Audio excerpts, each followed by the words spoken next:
You're doubting me, so I couldn't do it. The horse said I couldn't do it. Look at me now. Leveling, pound for pound, headshot, dead.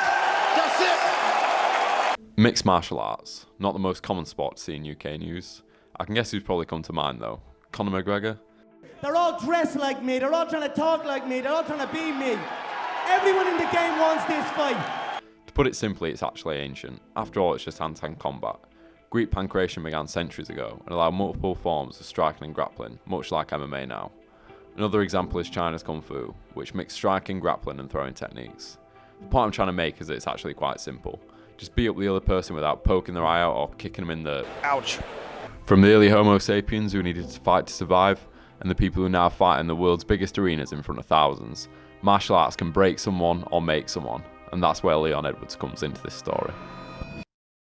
On August 25th, 1991, Leon Aaron Edwards was born in a small village in Kingston, Jamaica. The Edwards family had nothing. Their Kingston home was merely a wooden shack with a zinc roof. For Leon, the sound of gunshots was common, as was witnessing crime. So easily, Leon could have been sucked into that life, like so many around him were. That was until the Edwards family got their opportunity. The opportunity to get away when Leon was just 9 years old. Led by his father, Leon, his mother and his brother Fabian left Jamaica for Birmingham, where they started a new life.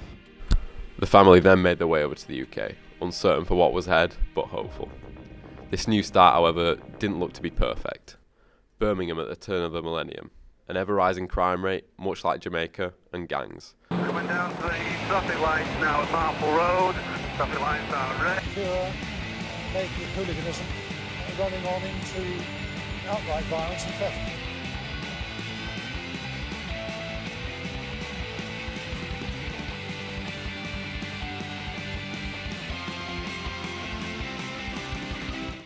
Leon would learn to know a lot about these gangs, as his father began to get involved in the culture. A seemingly well-known gang member in the area, Leon's dad picked up the nickname The General. Too young to really know what was going on, Leon was the first kid in his area to have a bike and a remote-control car, due to his dad's dodgy dealings. By the start of his teenage years, Leon looked to be going down a dark path, being stopped by police in the street for being in the possession of knives, and headed towards the fate his old life in Jamaica had in store for him. When Leon was 13, his mother received a phone call at around 2 a.m. to tell her that Leon's father had been shot and killed in a London nightclub. Leon heard his mother crying over the phone before she came up and told him what had happened. Now Leon was without his dad and seemingly only had a life of crime ahead of him. And then to have your, obviously as he's again well documented, as he's spoken about before, to have your dad pass away at such a young age as well. I mean, it's going to have a massive kind of emotional effect on you. You're either going to go one way or the other. It would have been quite easy for him to go down the bad path. Now, a few years older and heading closer to adulthood, Leon's mother noticed that he was spending a lot of time out on the street. She suggested to him that he go to maybe hang around a local MMA gym rather than gangs in the street. And that was it. Leon began his martial arts journey at the Ultimate Training Centre in Erdington, where he trained 2 or 3 times a day. He actually took up training younger fighters in the gym so that his mum wouldn't have to pay his membership dues. 8 months into training, Leon made his amateur MMA debut and was clearly a talent to keep an eye on, as at one point he can recall winning 4 fights in one day. Leon was hooked. After a year of developing his skill set, he was ready to start competing on the pro scene. By 2011, he'd already emerged as one of the UK's top prospects.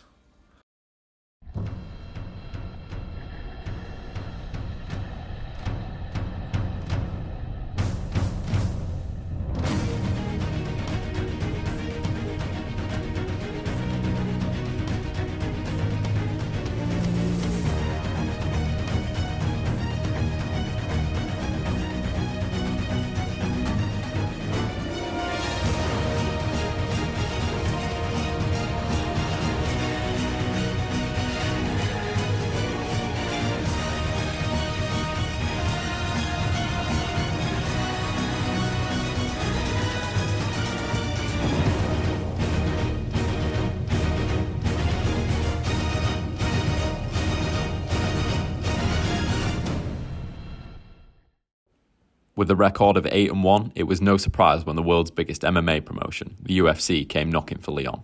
After bouncing back from a debut loss to Claudio Silva via split decision, Leon turned it around with 2 impressive wins on the bounce. He'd then meet Kamaru Usman for the first time, a Nigerian who migrated to the USA where he became a high-level wrestler. With his British background, wrestling wasn't exactly Leon's bread and butter. After being put through his paces for 3 rounds, Leon lost to Kamaru by unanimous decision. After 4 fights, Leon was 2-2 in the UFC, but he didn't plan on losing again anytime soon.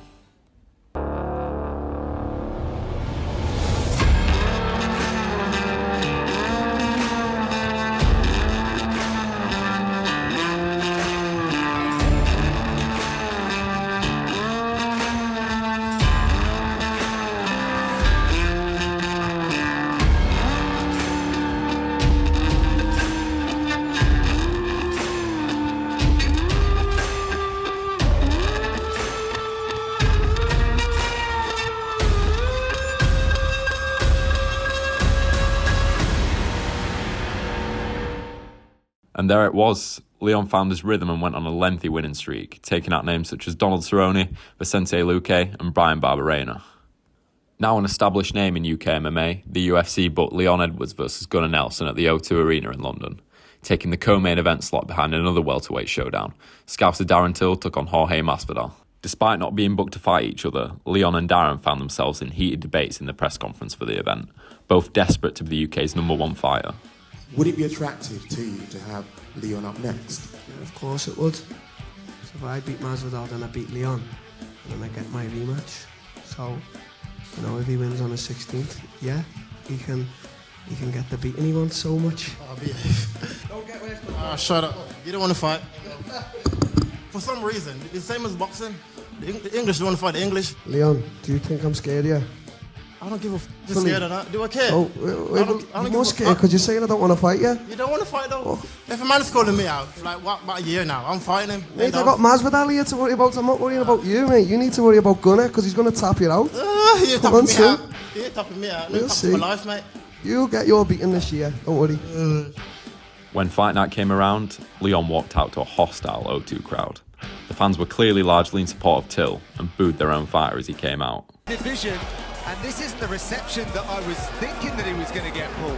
No, it's like Gunnar Nelson from Iceland just walked in and the place went absolutely wild. And, you know, Edwards walked in, it's like, well, what's going on here? I don't know. I mean, if you go back and watch it, you'll see that the fans are going wild for Gunnar Nelson to win. And then, when Leon's walking out, they're actually booing him on his walkout, which obviously must have a big impact mentally on you to go out in front of your home crowd and then to boo you and cheer on the guy who comes from another country. That night, Leon beat Gunnar Nelson by a split decision, and the fight after, Darren Till was knocked out cold by Masvidal. With Masvidal now being the man to beat rather than Till, Leon approached him during an interview, and all hell broke loose. Hey, come over here, say to my face.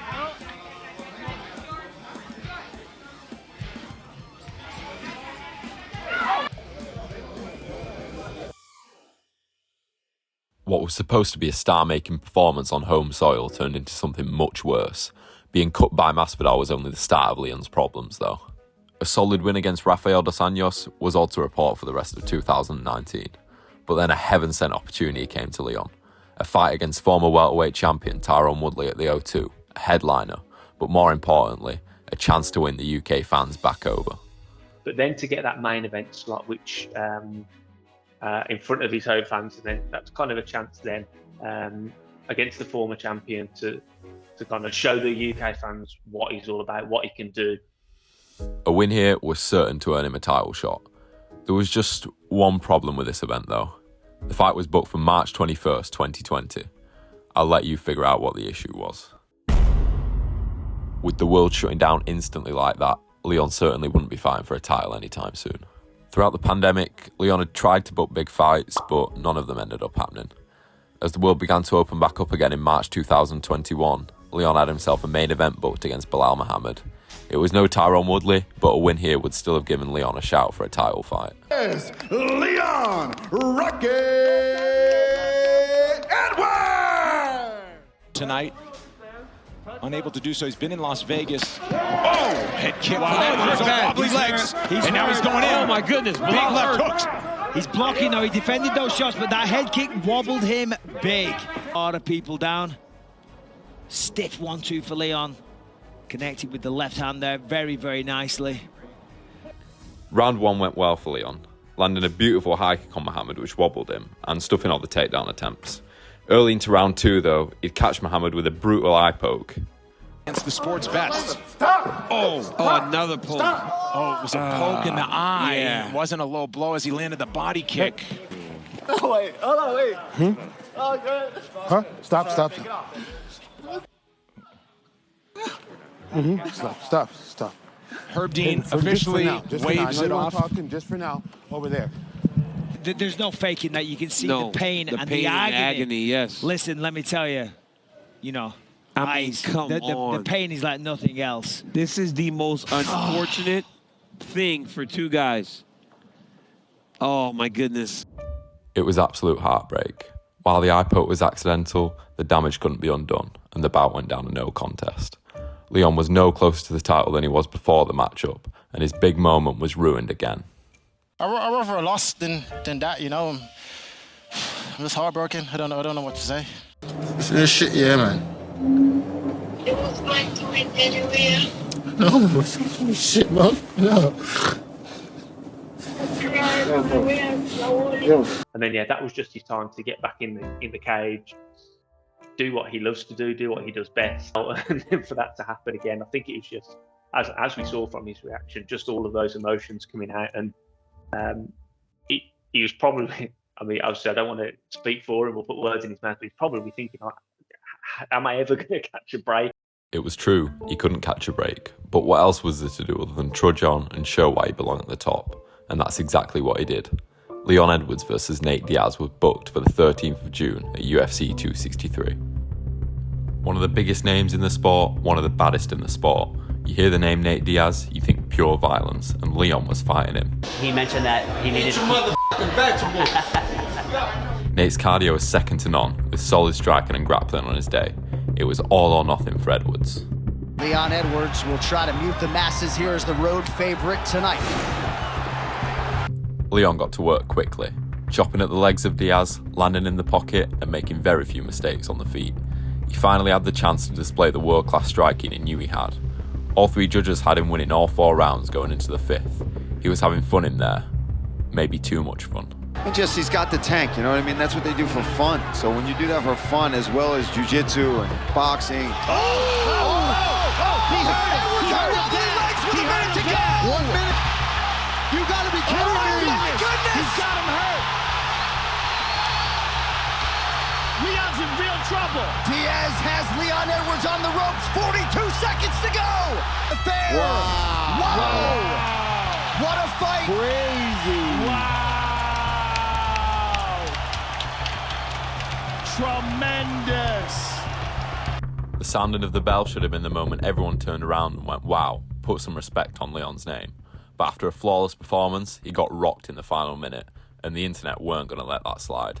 And despite Leon Edwards winning and Nate Diaz losing, somehow Nate Diaz won and Leon Edwards lost. But it's Leon's fault. I know, right? Leon's fault, man. He should have put him away exactly. a round and a half ago. Same situation. Wow, Leon. You made my heart beat fast then. And then, that was just kind of the talking point again. It's just, as we said, it's just kind of another one of those hurdles where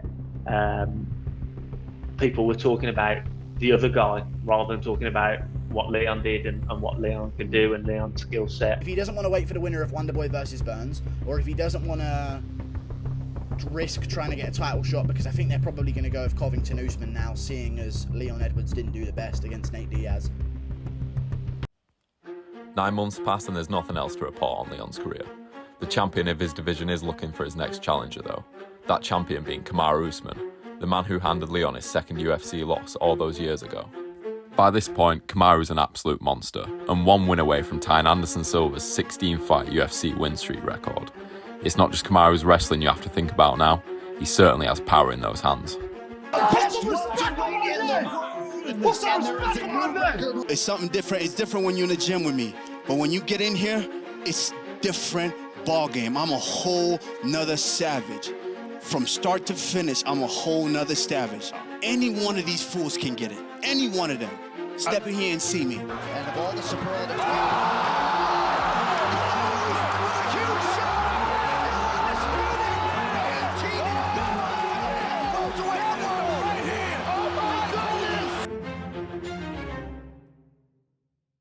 Ahead of UFC London in March, Dana confirmed that the UFC were working on Kamaru Usman versus Leon Edwards.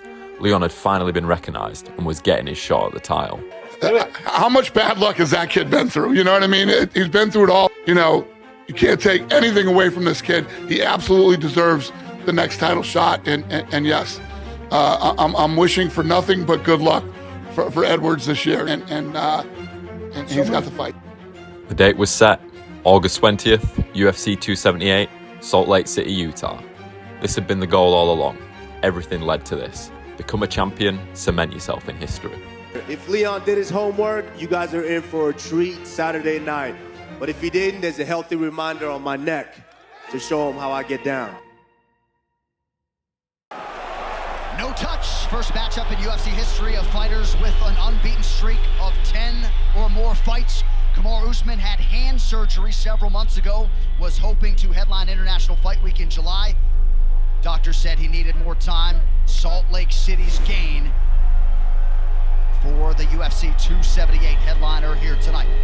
Great job pummeling under there by Edwards. Yep. Getting that underhook. And we saw this in fight number 1. Edwards did a good job. Oh my look at goodness. this! In the full mount! And that'll count. Goodness! That is a takedown. First time Usman has been grounded in his UFC career. His back.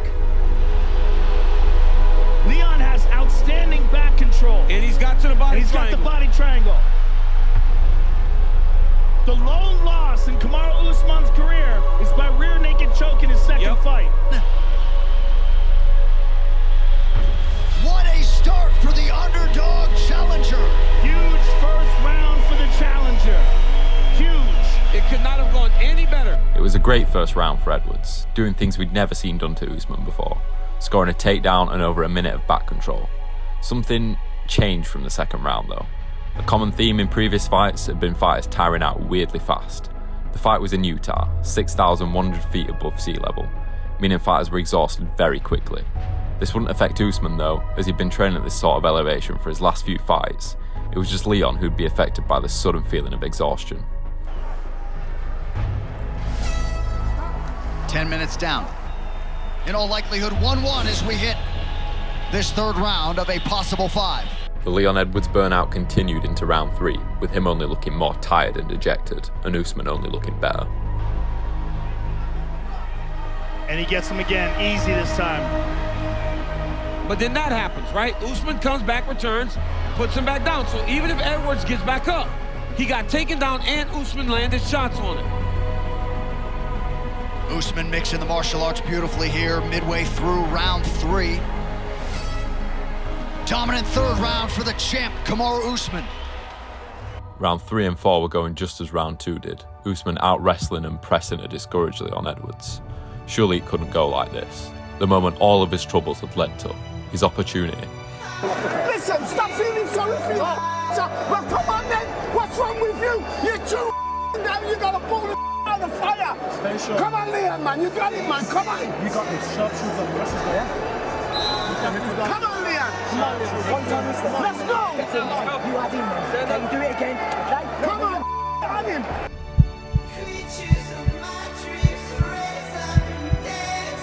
You gotta get your hands going, Leon. You gotta get your hands going. Come on. You ain't come this far to giving away now. You gotta empty the gas tank here. Yeah. He may have resigned himself to losing a decision. Well, that's what Dean Thomas said. Yeah. Dean feels like that would be a moral victory for Leon Edwards. But that is not the cloth from which he is cut. I mean, that is a dejected... There it is. Oh my God. Undisputed welterweight champ. The belt headed to the UK. We were writing his obituary. Oh my goodness. Leon Rocky Edwards, your new welterweight champion. Oh my goodness. And look at this. He sets it up by showing him the left. Oh. And a perfect left high kick. That is amazing. I didn't even see it.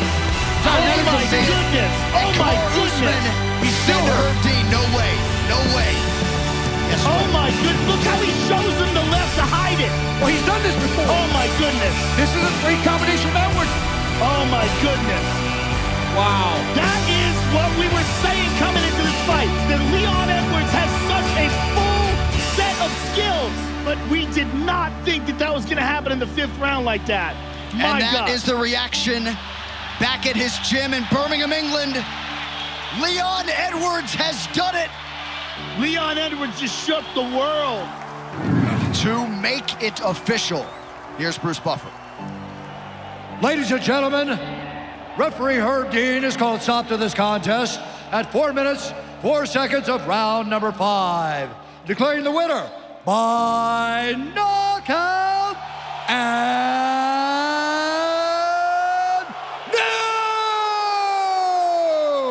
UFC undisputed welterweight champion of the world, Leon Rocky